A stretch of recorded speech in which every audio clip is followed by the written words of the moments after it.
Hello, everyone, and welcome back. I'm Dr. Jim Adcock, host of the Forensic Investigator podcast.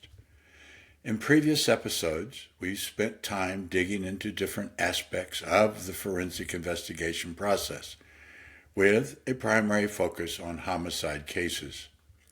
Today, I want to pull together some of those elements by sharing a case study that truly highlights the challenges investigators face, especially when the victim's identity is unknown.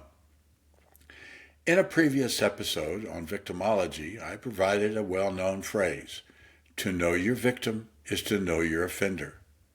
And not knowing who your victim is significantly delays or eliminates, for the time being at least, the resolution of the case.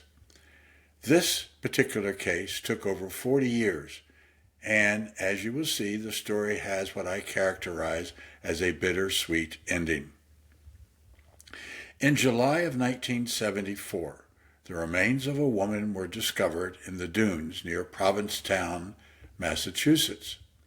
While her head was severely beaten and her neck partially severed from her body, the perpetrator also cut off her hands, which were never found.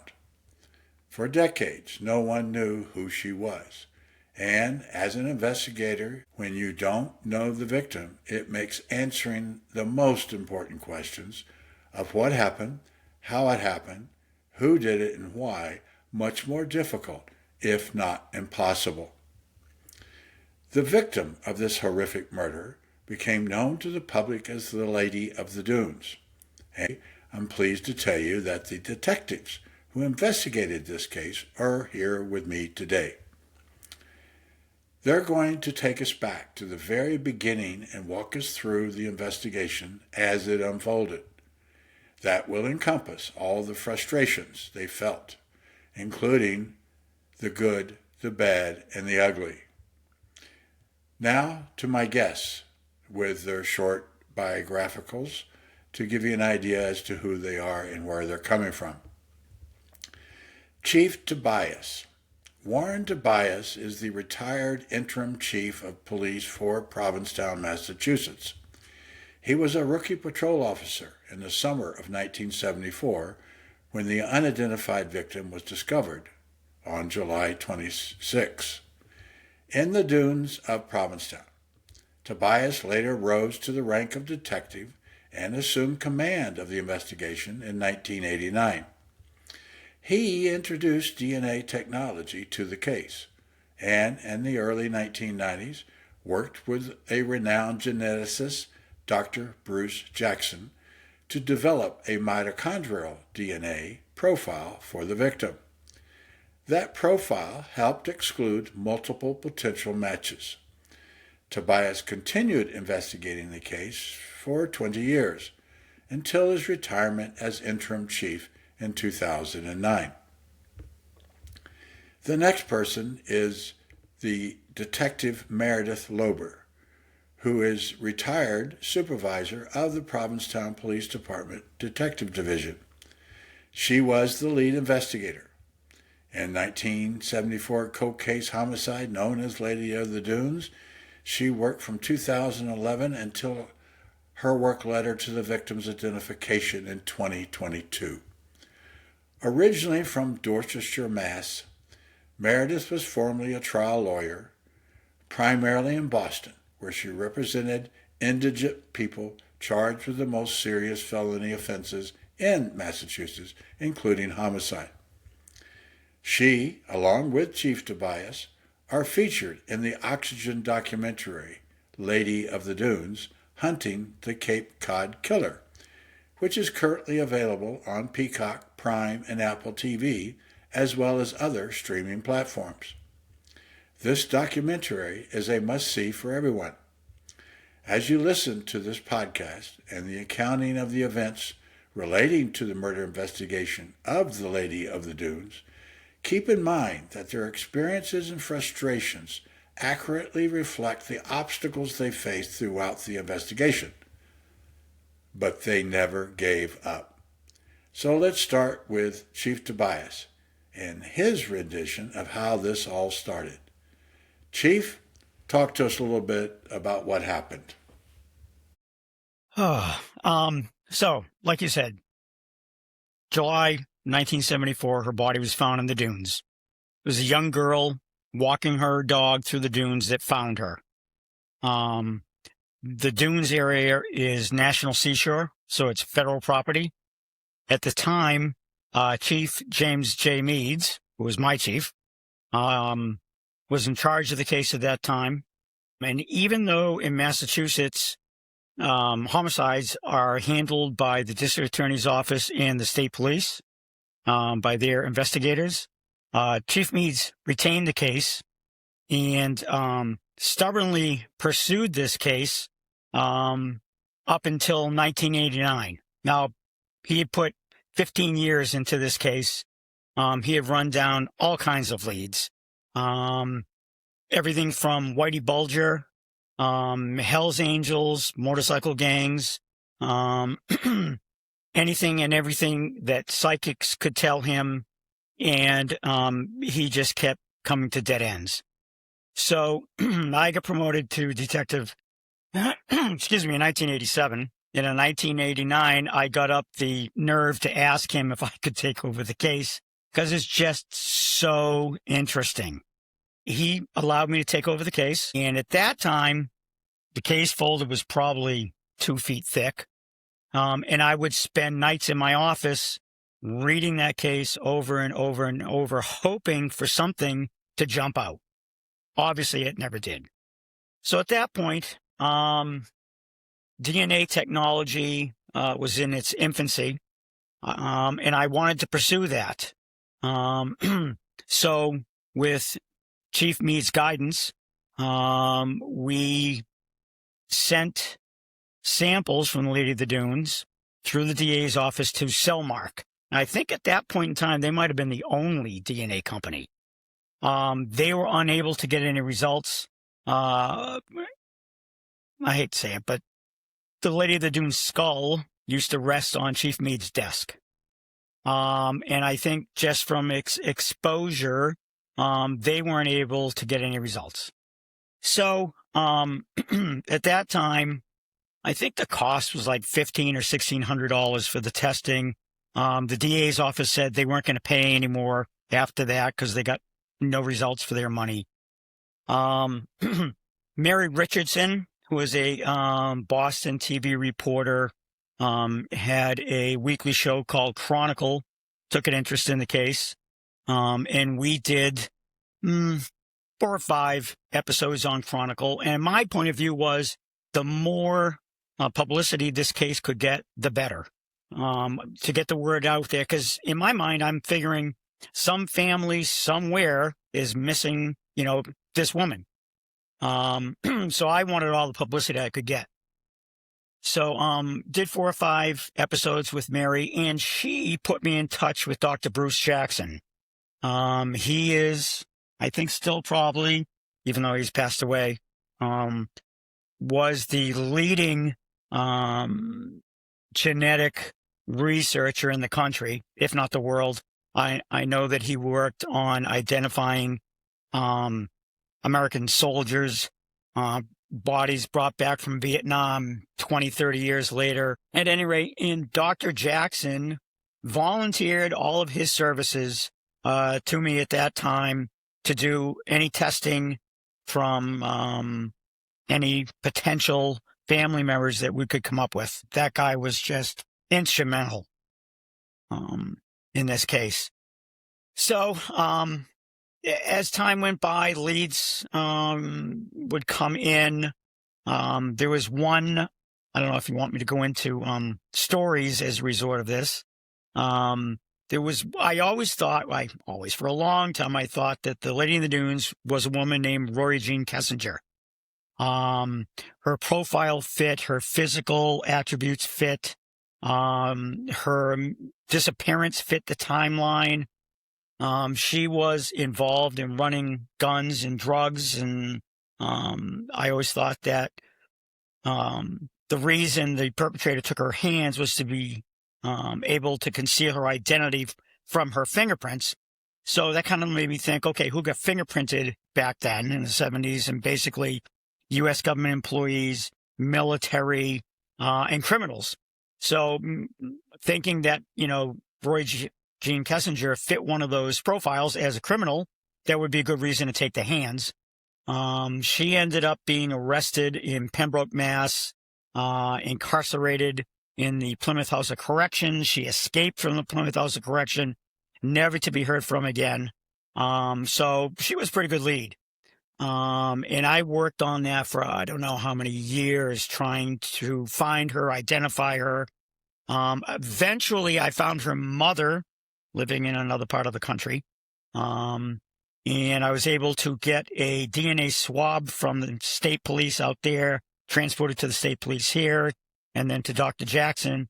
And it was not a match. So I was back to square one after spending, I don't know how many years running down that lead. There were so many of those types of leads that you have to run them all down, but it was able to exclude a lot of people just the same. I don't know, and it just continued in that vein until I retired. Okay, let me jump in just a second. Tell me about what you saw at the crime scene. What was there that in the way of evidence or anything that may have been collected? Okay. Autopsy, or there wasn't really an autopsy, I think. Yeah. So I personally was not at the scene that day. Okay. I did have access, of course, to all the crime scene photos or whatever. The body was in very bad shape, decomposed. They figured she'd been here, the hot July sun in the dunes of Cape Cod for up to 2 weeks. A lot of decomposition, a lot of insects, if you will. A really kind of gory scene. Hands missing. There was evidence there. I mean, there were potential evidence there at the scene. There were a pair of jeans folded up because she was nude. Pair of jeans that were folded up, a towel that she was lying on, and a head handkerchief type thing, a headband. Those things were collected and kept by the state police. And if I know where you're going with this. So when I was looking for DNA, initially after cell marks struck out, I wanted those items from the state police to look for DNA evidence on those items, the jeans, the towel, the handkerchief. And lo and behold, when I went to get them, the state police informed me that they had thrown them away. Quite shocking, to be perfectly honest with you, to throw away evidence in an ongoing murder investigation. Yes, I understand that. How many leads did you actually think you worked? I don't know. Hundreds? Thousand? No. Hundreds, not thousands. Okay. Some of them, some of them had good outcomes in other terms. I did solve a case of a missing woman from Wilmington, Delaware. I found her living alive and well here in Massachusetts. So there were some good things that came out of it. What kept you going? What motivated you? I don't know. I never really thought about that. I guess the need to just solve this mystery. I mean, there was a family out there missing somebody, and I don't know. I just felt this obligation to bring this woman back to her family. The state, as you said earlier, had jurisdiction basically, but did they relinquish that to Meade, your predecessor, or how'd that work? Okay, so Chief Meads and then the DA at the time were very good friends, golfing buddies, and if you knew Chief Meads, he was a very forceful individual, not overbearing, but when he walked in the room, you knew there was a presence there. So all he had to say to the DA, Phil Rollins at the time, was, "Hey, Phil, I want to keep this case," and it would have been, "Okay, Jim." Okay. All right. But they would be the ones prosecuting too, though. Isn't that correct? Yes. The state would have if there had been an actual arrest and so on. Exactly. Okay. All right. The DNA thing interests me because I think that was about the time it started. Yes. In this country, right? Exactly. Okay. So that was that 90, 91, 92? Do you 90, remember? 91, early 90s. Yeah. Okay. Okay. I'm being told 92. Well, there's your expert right there. Thank you for putting that in there. I saw in the documentary where they said you ended up with 2 profiles and had to take care of that. How did that work out? Well, what happened is that when Warren had found out that the state police had thrown away the evidence, and that included the jeans that were folded next to her body, the towel her head was lying on, what they called a kerchief at the time, and her hair and her scalp, all of those forensic remnants were given to the state police and put in their lab. And when Warren went to have those tested, hopefully to obtain a DNA profile of not only the victim, but perhaps the perpetrator. Exactly. That they would be able to use those and test it. When he found out that all of that material had been thrown away, and significantly the scalp, the hair, when they had done preliminary testing at the medical examiner's office on these items, they had found that there was blood and hair fragments and scalp fragments on those jeans, and that there was quite a bit of what they tested and confirmed to be blood on the towel. Even knowing all of that, and that they were important forensic artifacts, even 15 years later, they still threw that away. And of course, that would have been just indisposable. Yeah, critical. Could have solved the case so much sooner. When that happened, Warren had her exhumed, and this would have been the second time. Yeah. The first time she was exhumed for what they hoped to be blood typing. Warren had her exhumed again to try to get DNA samples when they were unable to do so from the skull. And samples were collected at that exhumation, and that was done under the auspices of the medical examiner's office, with the state police, which is to point out is run under the auspices of the state police. So the medical examiner's office in Massachusetts is not a separate entity. They are under the direction of the Massachusetts State Police. When that exhumation was done, samples were collected, and samples were sent to Dr. Bruce Bedoli, whom I know you know, who founded the FBI's DNA lab. And Dr. Bedoli was able to obtain a mitochondrial DNA profile of the Lady of the Dunes. The state police also requested, because Warren had asked Dr. Bruce Jackson to go to the medical examiner's office and collect samples as well. So when Dr. Jackson told the story, he went to the medical examiner's office, and the forensic anthropologist came into a room, had a box labeled Lady of the Dunes, and said, go ahead and, take whatever samples you might require to attempt to obtain a profile. Well, Dr. Jackson thought that was a little suspect because there seemed to be too many bone fragments in there. And just the way it was presented struck him as a bit odd. But he took the samples, brought them back to his lab, and was able to obtain a mitochondrial profile of the Lady of the Dunes as well. That profile that Dr. Jackson obtained, he and Warren used to compare multiple persons of interest who could be a match for the Lady of the Dunes. Dr. Bedoli took the profile and uploaded it into CODIS, hoping for a match. Unfortunately, that never happened. And it wasn't until 2013 that we realized that there had been contamination of the DNA samples. Okay. Do you want me to keep going? Or? Yeah, go ahead, please. I like this. Okay. It's a learning experience.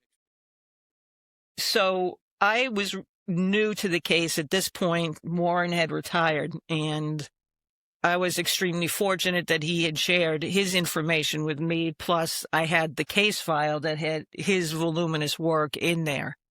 And building on that, I saw there was a woman who had been a close match to the Lady of the Dunes, a woman who went missing from Florida. Yep. And her family had been in touch with Warren, had also been in touch with me. And I asked Lori Bruschi, who is our representative, to name us the National Missing and Unidentified Persons Repository that's run out of the University of North Texas. And that's where Dr. Bedoli had gone to after he left the FBI lab. And Lori and I went back and forth.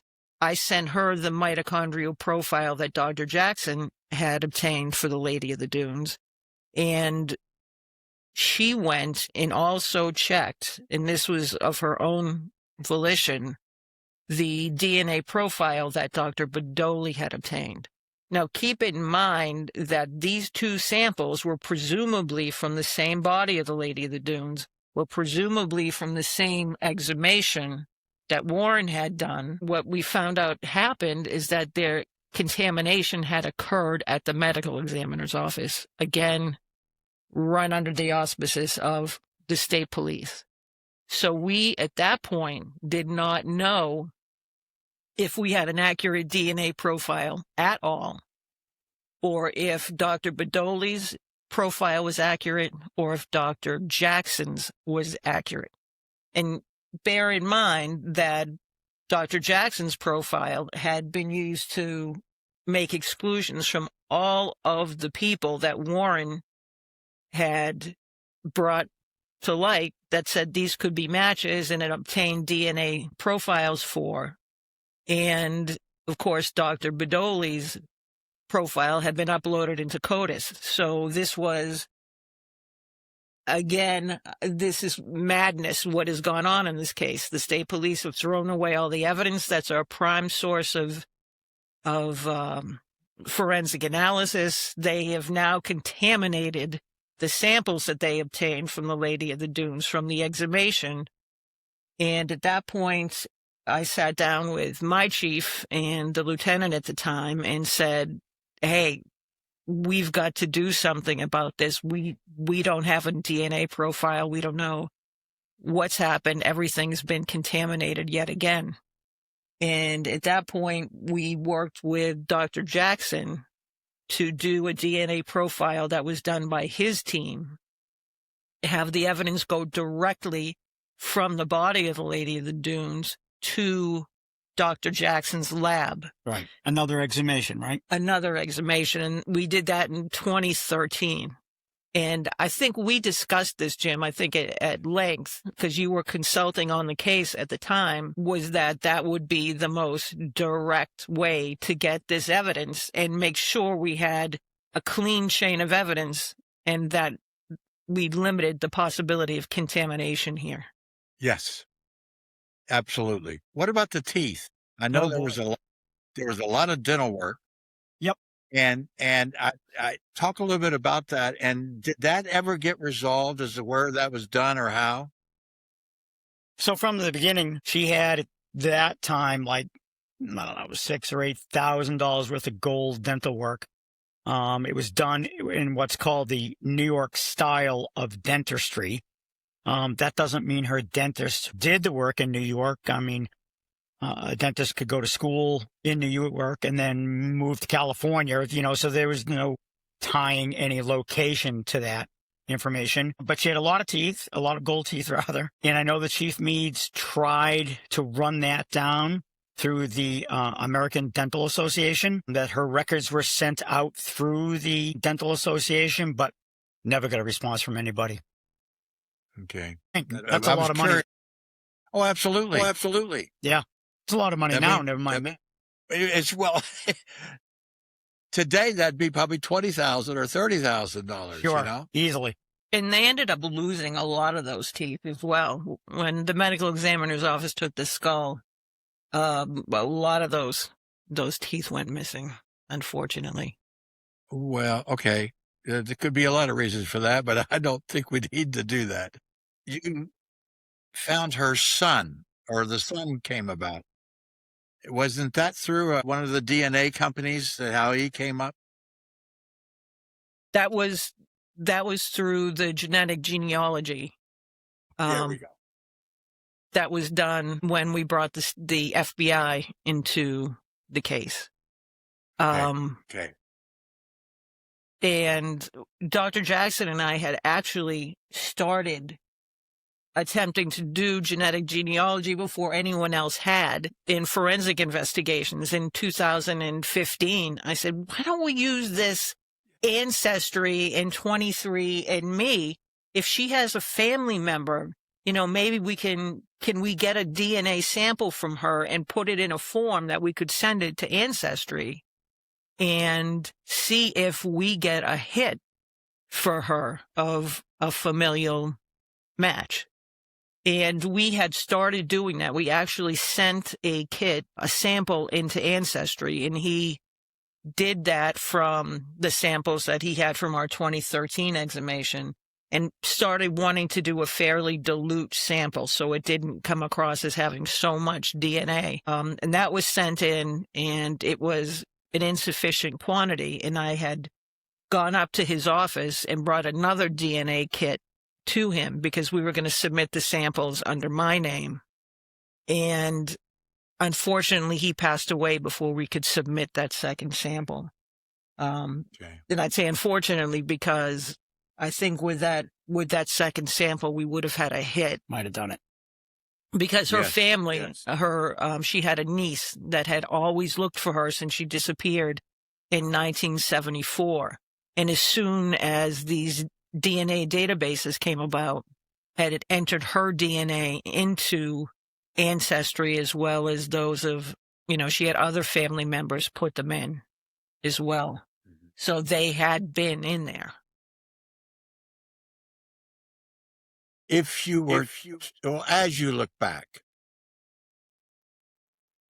how would you describe or suggest we do things differently next time? No, it's not on the spot, just that there's so many answers to that question. Okay. So many Where would you start? Yeah, well, I think... And you know better than anyone, Jim, these issues are not exclusive to this case. Absolutely. You know better than anyone. You've been a cold case expert for how many decades? Well, I've seen them all over the world, believe me. And in your own investigative career with your cases, you've seen the roadblocks that are put up that not only stymie, but actually actively attempt to obstruct these kinds of investigations for all sorts of reasons. And sometimes it's money. I mean, they don't put the manpower in. Right. Or you can't mention in the documentary that you think that one of the most critical parts for you, I think, was when you found the evidence wasn't there. And that to you, I think, really hit you hard. It did. Talk about a roadblock. And then that came up as I worked on the investigation. That kind of came back, not to haunt me, but I really think that the district attorney's office did not want that information to come to light.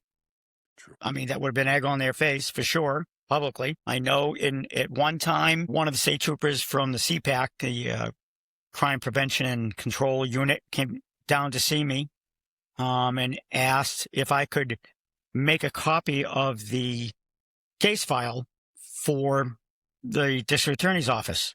And like I said, at that point, the folder's 2 feet plus thick, and I wasn't about to do that.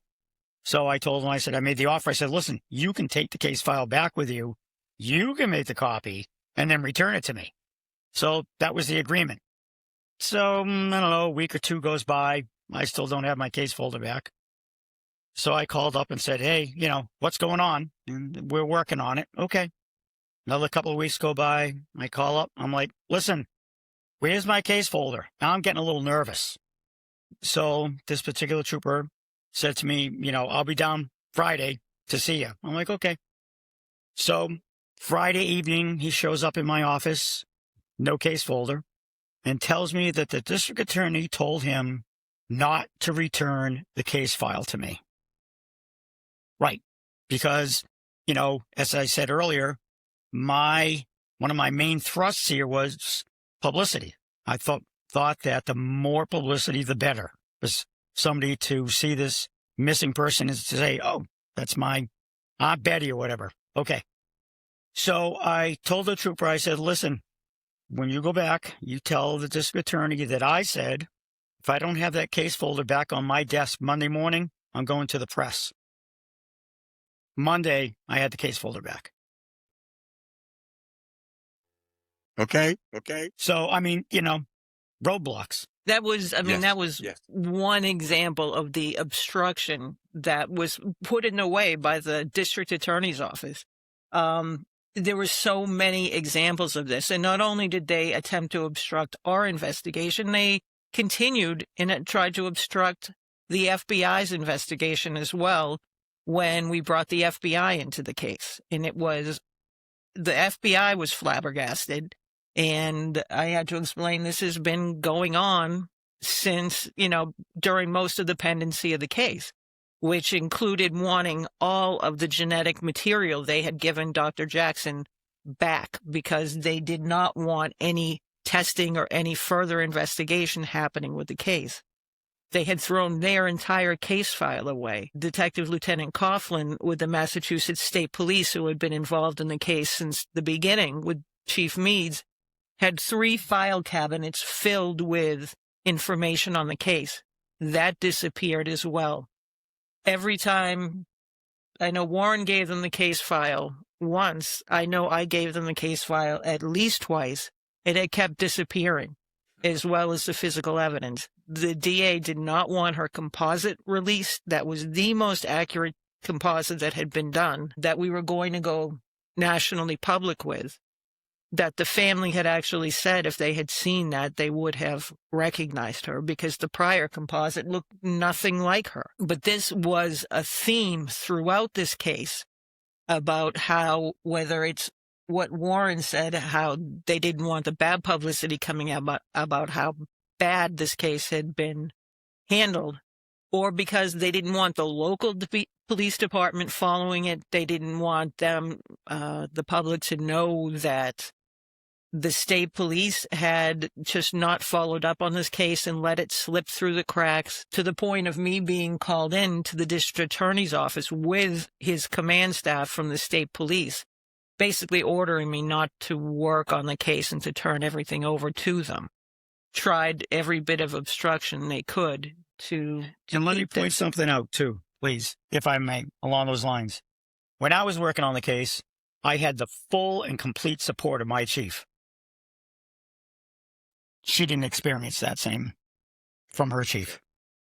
In the beginning, I think it was much, they were on board and it was willing to keep working on the case because that had been the history of the case thus far. But when the district attorney got involved and was worried that we were doing all this forensic testing and we had scientists coming in and this was getting some press coverage, he, at that point, attempted to shut it down and then brought political pressure on the chief at that time, who basically attempted to shut it down and had actually said, stop working on the case, let the state police handle it. And we all knew what that meant. They would bury it. They never wanted her identified. This has got to stop across the country. Because as you know, Jim, it happens nationally, internationally. It's not just limited to this case. But Warren and I have said from the beginning, if a case that is this high profile, with this kind of notoriety, encountered this kind of obstruction and this kind of politics, and they wanted this case buried, what chance does any homeless or indigenous or someone with no family have of ever being identified or their murderer brought to justice? Virtually none. It took all of this for us to identify this woman. And I do need to make something clear what you just said or reiterate it. It's not just Massachusetts. All right. This is something that I have seen in various other states and jurisdictions as well. and it ends up being political, and sometimes you can't do anything about it. But it's sad because who suffers in the end? The family. The family, sure. Just having you, Jim, to volunteer your time and to have been such an invaluable resource on this case the entire time that I had it, and to be able to call you with your vast experience and knowledge, just not nationally, but internationally, and to be able to tell you of my frustrations and have you bring your wisdom and background to this and say, hey, this is not uncommon. This goes on all over. It was infuriating, but it was also good to know to have you just say, back down and we'll go at this from a different direction. Yeah, I remember one time, I even went to the FBI crime lab, tried to set up with a forensic anthropologist, and we're headed that way, but that got stopped as well. That was just another example, Jim, of how you had set up with the forensic anthropologist at the FBI to have her body taken to the FBI lab and have a proper examination done, because from all the autopsy reports and everything else, and technology that was not available at the time, nothing like tool mark analysis, proper measurements, and we had discussed doing stable isotope analysis. There you go, isotope. Yeah, there we go. And you had set that all up and we had worked with the FBI because the FBI was involved at that point. Their evidence response team was ready to come. The Boston office was ready, was on board, and we were going to take the body back to the lab to have it analyzed. And when the FBI couldn't do that because of the condition of the body having been shellacked, you had arranged for her to go to Dr. Rodriguez in Dover, Delaware, and to have all of that anthropological analysis done. And when they notified the district attorney, he shut it down the night before all of that was supposed to happen. Yeah, I remember at a forensic meeting and talked to Rodriguez specifically about that case, and he had already been briefed at that point. And I thought we were going there, but it didn't happen. Yeah, okay. I mean, again, the FBI was all ready to go. You had arranged all of this with all these experts, and it had taken all this time, and the DA shut it down because, again, any kind of scientific analysis which could have led to her identification was not only met with resistance, but actively obstructed. How's the family responding now? Or have you heard from them recently? We hear from the family quite a bit. Good. Yeah. Yeah, as a matter of fact, they sent flowers for us to put on her grave on Mother's Day, so we'll be doing that. Super. And the son is, I know from at least the documentary, he looked like he was really happy. He's very happy and relieved. He and his fiance ended up getting married in October of this past year. Yeah. And we were both invited to the wedding, and they came to Provincetown and visited the grave and were married here. Well, good. It's something it's just always, I'm amazed at how much work you guys put into this. And you can't find too many others in other places that would have what you did. They would have given up a long time ago. I've heard that said before, but I'm not so sure. Oh, why? I think, well, honestly, I'm sitting here thinking as we're talking, that if I'm a member of the public and I'm out there and I'm listening to us having this discussion about how many things went wrong or roadblocks with this case, whatever, if I'm listening to this, I'm kind of like in disbelief, True. Finding it depressing that this kind of thing could happen to a person or their family and have people not want to solve their case. But I really think that we are not the only ones. I am sure that there are other investigators out there who would be just as dedicated as we were. Chief, I know there are. You are absolutely correct, but I'm saying as a general rule, because of the politics within their own department and their caseloads and whatever, that they do just have to set them to the side. Well, caseload, sure. Yeah, I get that. And also, I mean, I think this case is pretty analogous to the Gilgo Beach killings and how that case went dormant for so long. And it was always because these women who had been murdered were other. They determined they weren't from the community. They were prostitutes. They were living on the margins. So even though they had families that were pushing for these deaths to be solved, the department, again, the issues of primacy and recency, especially in policing. We deal with what's recent, what's prime, what's in the news. We're not going to go back and uncover things, especially for people who weren't prominent. And that's your devalued victims. Right. And no, that has a tendency to cause less work to be done. It does. Those cases, the Gilgo Beach killings were ignored for how many decades until, again, it was the DA was indicted in that case, the police chief was indicted in that case, and it took a former FBI agent, a woman chief, coming in and saying, hey, we're going to open these cases again, and we're going to identify these women and hopefully find the killer. And she ended up uncovering that primary piece of evidence, that belt buckle, which started the ball rolling and led to the arrest, subsequent identifications, and the ultimate conviction of the murder. Yeah, I'll add one other thing there. There was the Samuel Little case, which was a serial killer. And according to the FBI, the most prolific ever, because I think he said 93. But the FBI has still, to this day, after his death, they're still working to identify some of those victims and validate more information for the families. And that's commendable in my mind. That's what should be done. Right.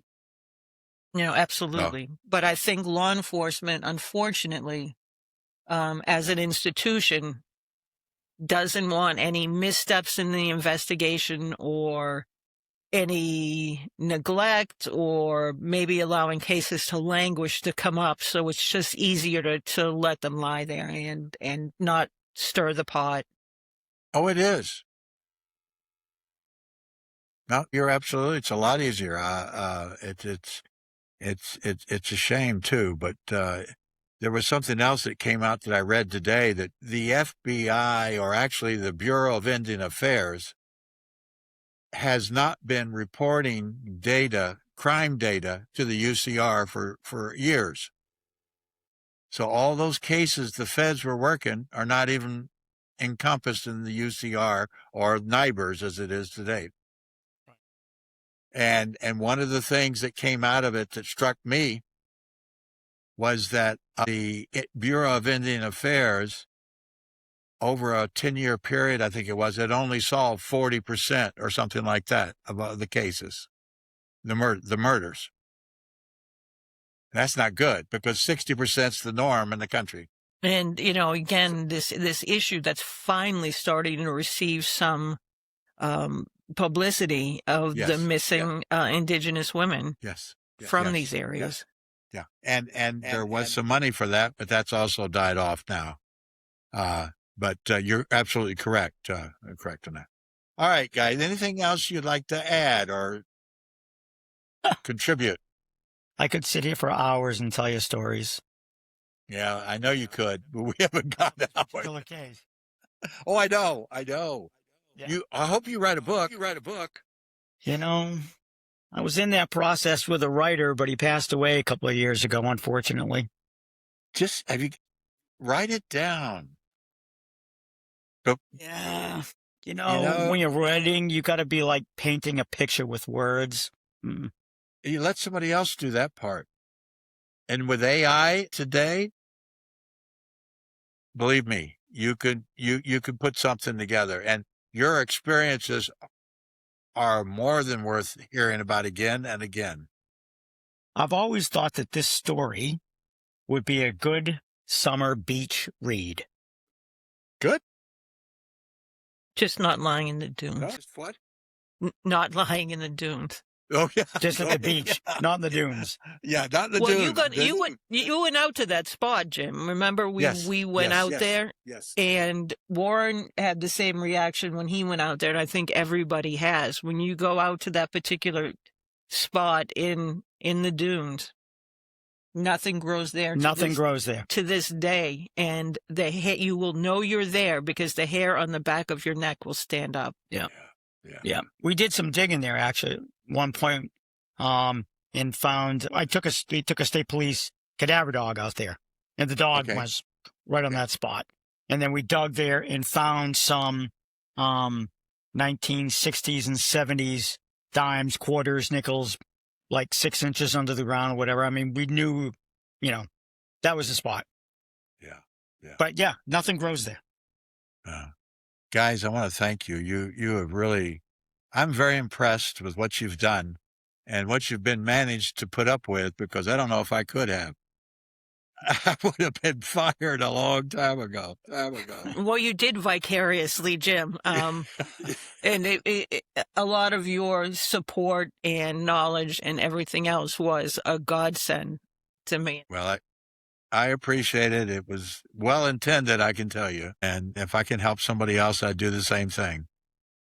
So that's because there are people reaching out to you all the time with these cases, because if anyone has a case like this, a missing or identified person, this is the guy you should go to. Well, you give me more credit, but I appreciate it. I don't think so. Okay, thank you. I want to take this opportunity to thank both Chief Tobias and Detective Lober, not only for taking the time to join us on this podcast, but also for their fortitude and relentless dedication over 4 decades in helping to identify the Lady of the Dunes.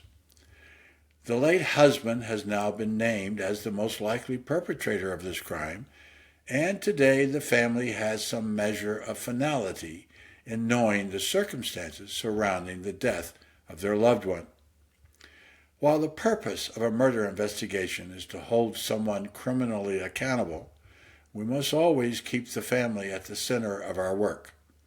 In my view, we work for the truth and for the families.